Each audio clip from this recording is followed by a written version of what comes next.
안녕하세요. 책 데이트 시간입니다. 오늘은 넘볼 수 없는 차이를 만드는 격, 초격차라는 책에 대해서 소개해 드릴까 합니다. 이 책은 얼마 전까지 삼성전자 회장님으로 근무하셨던 권오현 회장님이 쓰신 책입니다. 샘 앤 파커스에서 나온 책이고요. 얼마 전까지 베스트셀러에 올라있던 책이었는데요. 그때 제가 읽으려다가 그때는 너무 바빠서 지금에서야 다 읽었습니다. 이 책은 총 4장으로 구성이 되어 있고요. 1장 리더편에서는 본성과 훈련, 리더의 일, 리더의 가치, 또 리더의 시간 이런 글들이 실려 있고요. 2장 조직편에서는 적임자, 운영 원칙, 평가와 보상, 또 회의 문화 이런 글이 실려 있습니다. 3장은요, 전략편으로 구성이 되어 있는데요. 너 자신을 알라. 이 부분에 이제 초격차 전략이 실려 있습니다. 혁신 전략, 선택 전략, 신규 사업 전략, 협상 전략 이런 글들이 실려 있고요. 4장 인재편에서는 발굴과 양성, 인재 배치, 신입사원과 CEO, 대화와 자각 이런 글들이 실려 있습니다. 1장 리더편을 살펴보겠습니다. 여러분은 어떻게 생각하시나요? 리더는 만들어질 수 있는 걸까요? 아니면 본래부터 타고날 수 있는 걸까요? 수많은 리더십 학자들이 어떤 사람이 리더가 되는가 이런 주제로 많은 연구를 했었는데요. 연구 결과에 따라서 타고난 본성에 의해서 결정된다 또는 후천적 훈련이 중요하다. 다양하죠. 의견이 분분합니다. 그런데 이 권 회장님은 리더의 자질은 본성에 의한 영향이 3분의 1, 훈련으로 얻을 수 있는 부분이 3분의 2쯤 된다고 생각을 하신다고 해요. 타고나는 기질도 있겠지만 성인이 될 때까지 주변 환경과 또 교육의 영향을 받으면서 성장하기 때문에 그런 영향을 무시할 수 없다는 거죠. 성장 환경에 따라서 얼마든지 리더로 키워질 수 있다고 생각을 하신 거죠. 그러면 리더란 어떤 덕목을 갖춰야 할까요? 리더의 덕목을 내면적인 면과 외면적인 면 이렇게 나누셨는데요. 우선 내면의 덕목을 3가지로 요약하셨습니다. 진솔함, 겸손, 무사요. 그러면 외면적인 덕목은 어떤 것일까요? 외면적인 덕목은 4가지로 말씀을 해주셨는데요. 통찰력, 결단력, 실행력, 지속력입니다. 이 4가지 외적 덕목 중에서도요. 지속력을 가장 중요한 것으로 꼽았는데요. 지속력은 바로 이런 것입니다. 이 리더가 있는 동안에는 이 회사가 굉장히 잘 돼요. 성공 가도를 달리고 있어요. 그런데 만약에 이 리더가 회사를 떠났을 경우에도 회사가 굉장히 성공적으로 운영이 되고 있어야 되는데 이 리더가 그만두었다고 해서 회사가 문을 닫는다거나 그런 경우에는 이 리더는 성공한 리더가 아니라는 거죠.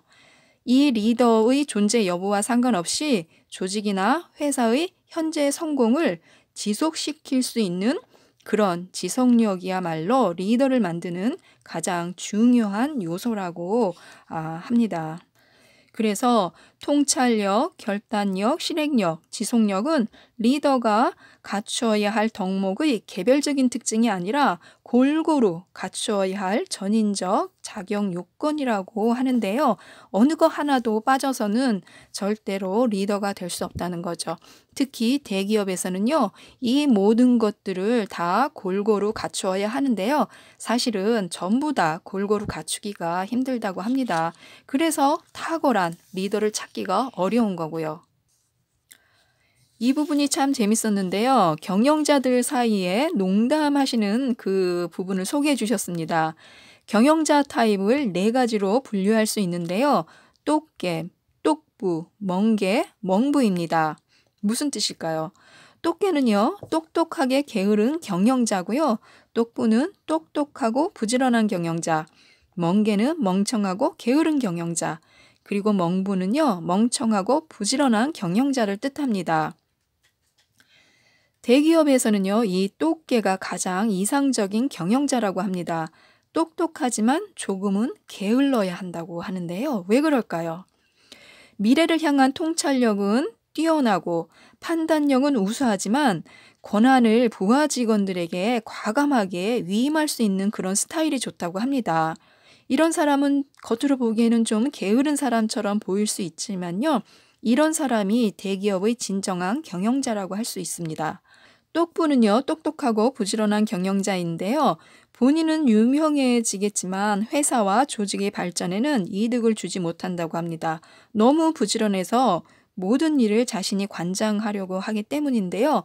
그러다 보니까 부하 직원들이 성장할 기회를 얻지 못하는 거죠. 중소기업의 경우에는 이 똑부가 가장 이상적인 경영자라고 생각을 하신대요. 인력과 자본이 부족하잖아요, 중소기업은. 그래서 리더는 똑부가 되어야만 하고요.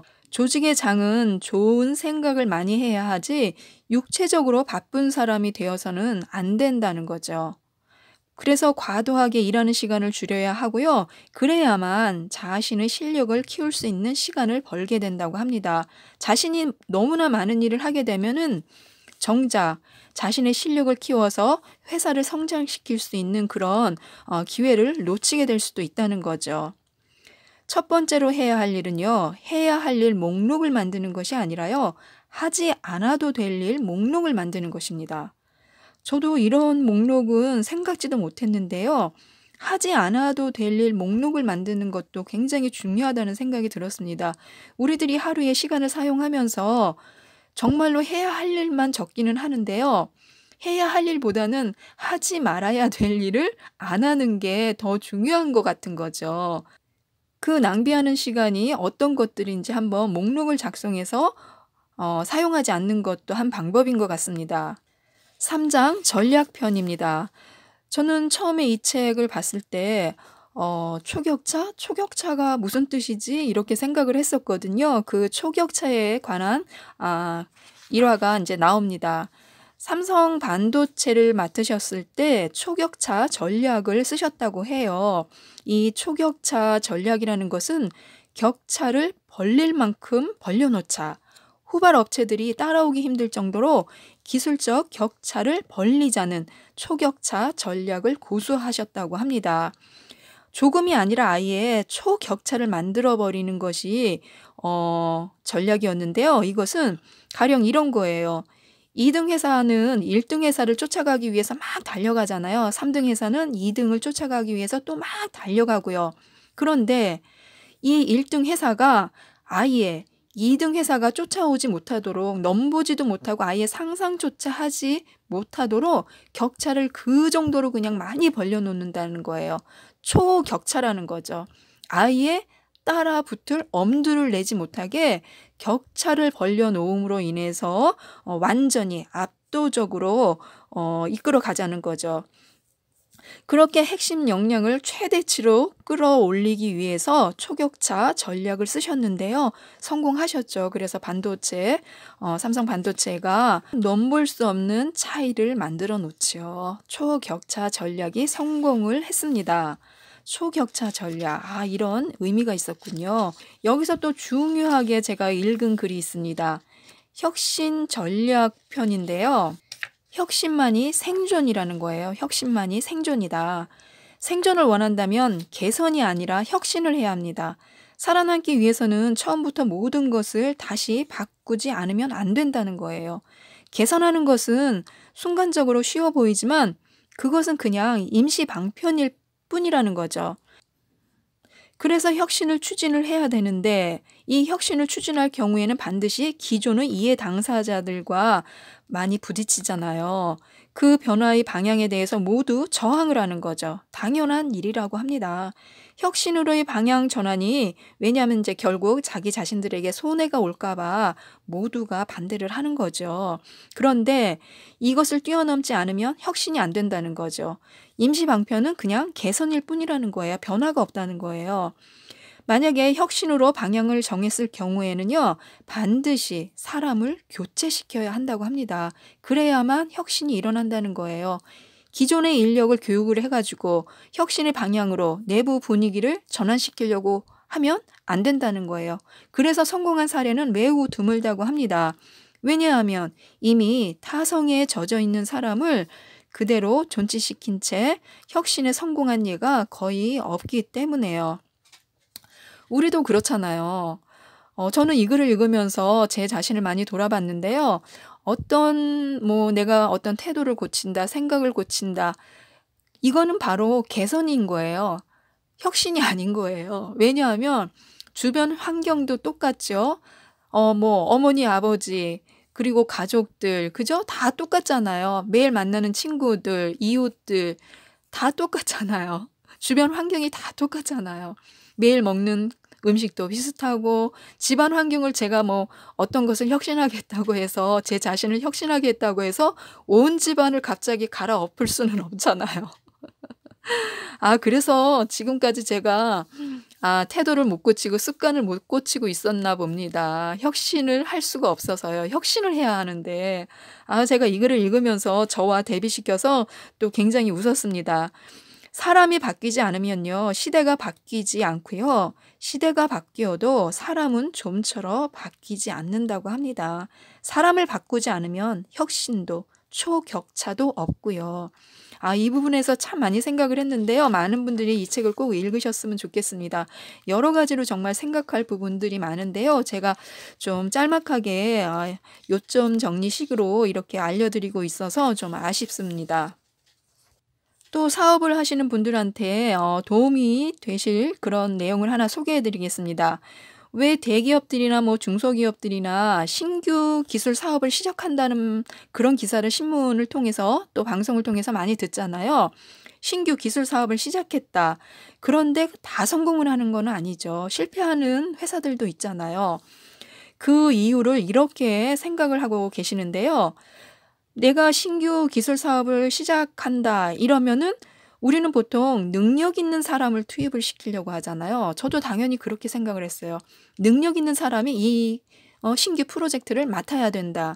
그런데 이 권 회장님은 재능을 가진 사람들은 자기 자신이 주도적으로 이렇게 일을 맡아서 처리하는 것을 좋아한다고 해요.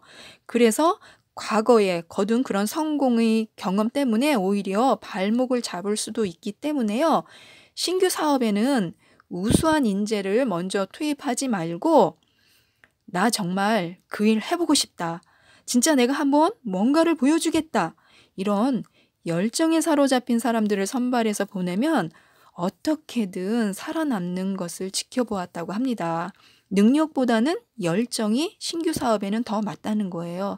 능력을 가진 사람보다는 열정을 가진 사람을 투입을 하면은 그들의 뜨거운 열정이 신규 사업에서 어떤 어려운 일들, 난관을 극복하는 데는 큰 도움을 준다는 거예요. 그 열정이요.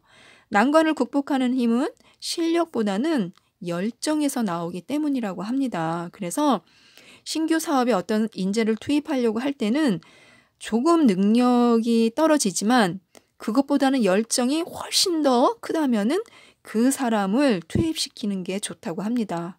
정말로 목숨을 걸겠다는 열정을 가진 사람을 투입시키면은 어쨌든 실패하지는 않고 이렇게 헤쳐나가는 경우를 많이 보셨다고 합니다. 그래서 신규 기술 분야 사업에는요, 열정이 먼저라는 점도 염두에 두셨으면 좋겠습니다. 4장 인재편입니다. 4장 인재편에서는요, 신입사원이나 대학생들이 읽으면 좋을 그런 부분들이 굉장히 많습니다. 우리가 인재의 유형을 생각을 하면 정말 능력이 뛰어나야 되고 똑똑해야 되고 영어도 토익 거의 100점 만점에 가까워야 되고 이런 것을 생각을 하잖아요. 그러면 이 권 회장님은 인재 유형을 어떻게 생각을 하고 계실까요? 인재 유형을 4가지로 분류하셨습니다. A형은요, 선제적이고 적극적인 사람입니다. 본인 스스로 성취 동기가 강하고 호기심이 많아서 무슨 일이든 적극적으로 대처하는 사람을 말합니다. 이런 타입이 가장 이상적인 인재상이라고 하셨고요. 이런 인재를 활용해 오셨다고 합니다. B형은요, 개선 의지가 있고 반응하는 사람입니다. 조건 반사를 생각하면 이런 인재의 모습을 상상할 수 있는데요. 이런 인재들은요, 자신의 잘못이나 실수 혹은 부족한 점이 있으면 그것을 수정하겠다는 의지가 있는 사람들입니다. 왜 누군가 너는 이걸 좀 고쳤으면 좋겠다. 이렇게만 되면은 너는 훨씬 더 뛰어날 거야. 이래도 왜 안 고치려고 하잖아요. 자기 고집이 있기 때문에. 그런데 이 B형들은 개선 의지가 있고 반응을 한다는 거죠. 그리고 스스로 행동하기보다 외부의 지시나 자극에 의해서 움직이는 사람들을 말합니다. 이 부분도 참 어떻게 보면은 누군가가 이렇게 하면은 좋을 것 같아. 이런 식으로 지시를 하거나 자극을 주면은 오히려 더 활발하게 움직이고 반응을 하는 사람들이라고 하네요. 재밌습니다. C형은요, 소극적이고 무기력한 사람입니다. D형은요, 방어적이고 방해하는 사람입니다. 이 C형과 D형은요, 조직에서 제외시켜야 하는 사람들이라고 합니다. 저는 이 책이 경영 현장에서 실제로 보고 느끼고 또 경영을 하시면서 이렇게 깨달은 그런 지혜들을 모아서 들려주고 있기 때문에요. 정말로 보다 생생하게 현실적인 이야기들을 들을 수 있었습니다. 아마 그 대학생분들이나 신입사원분들이 앞으로 회사 생활을 어떻게 해야 되는지 궁금하신 그런 경우가 많잖아요. 이 책을 읽으면 많이 도움이 될 것 같고요. 앞으로는 어떤 일들이 벌어질는지 이렇게 미래를 예측하기가 지금보다 더 어렵다고 하잖아요. 그런 세상이 되었는데요. 그래도 이 책을 읽으면 어떤 준비를 하고 어떻게 일을 해야 하고 어떤 생각을 갖고 미래를 예측해야 할지 각오와 태도와 마음가짐을 정비할 수 있어서 좋았습니다. 미래를 꿈꾸면서 오늘을 준비하는 모든 분들에게 일독을 권하고요. 대학생분들, 신입생분들, 경영자분들도 읽으시면 많은 도움이 될 책입니다. 그래서 제가 들려드린 부분은 정말 일부분에 속하기 때문에요. 꼭 한번 이 책을 읽으셨으면 좋겠습니다. 넘볼 수 없는 차이를 만드는 격, 초격차. 이 부분을 제대로 이해해서 나 자신을 정말 누군가가 넘볼 수 없는, 내가 하는 일에 대해서만큼은 누군가가 넘볼 수 없는 초격차를 만들어 놓는다면은 언제 어디서든 성공하실 수 있을 것 같습니다. 이상 책데이트였습니다. 감사합니다.